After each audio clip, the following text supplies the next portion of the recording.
নমস্কার, ছোট্ট রান্নাঘরে তোমাদের ওয়েলকাম। আজকে বানাবো একটা ভর্তা, কাঁচকলার ভর্তা। দেখো, কাঁচকলাটা হলুদ দিয়ে ভিজিয়ে রেখেছিলাম।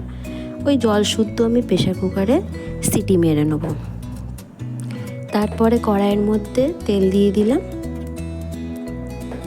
কড়াইয়ের মধ্যে তেল দিয়ে শুকনো লঙ্কা ভেজে তুলে রাখবো। বেশি দিলাম না। কালো জিরে একটু বেশি করে দিতে হবে। তার মধ্যে কুচনো পেঁয়াজ,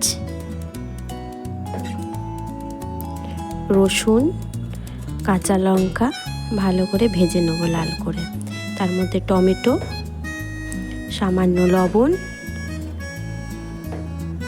ভালো করে লাল করে ভেজে নেব। লাল করে ভাজা হয়ে গেলে কটা ধনেপাতা দিয়ে দিলাম। ধনেপাতাটা দিয়ে ভালো করে নেড়েচেড়ে আরও কয়েক মিনিট ভালো করে ভেজে নেব। এবার কাঁচকলা যে সিদ্ধ করা, খোসা আমি ছাড়াইনি, ওই খোসা শুদ্ধ আমি কড়াইয়ের মধ্যে একসঙ্গে সব ঢেলে নেব। আর একটু সামান্য লবণ দিয়ে দিলাম, গোলমরিচের গুঁড়ো দিয়ে দিচ্ছি। ভালো করে নাড়াচাড়া করে কড়াই থেকে নামিয়ে নেব। এবার দেখো হয়ে গেছে, নামিয়ে নিলাম।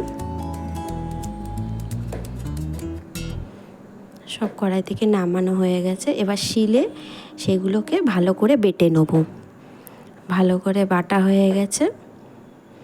আবার কড়াইয়ের মধ্যে তেল দিয়ে ওই বাটাটাই আবার কড়াইয়ের মধ্যে ভালো করে টেলে নেব। সুন্দর করে শুকনো শুকনো করে টেলে নেব। একদম যাকে বলে শুকনো করে টেলে নেব।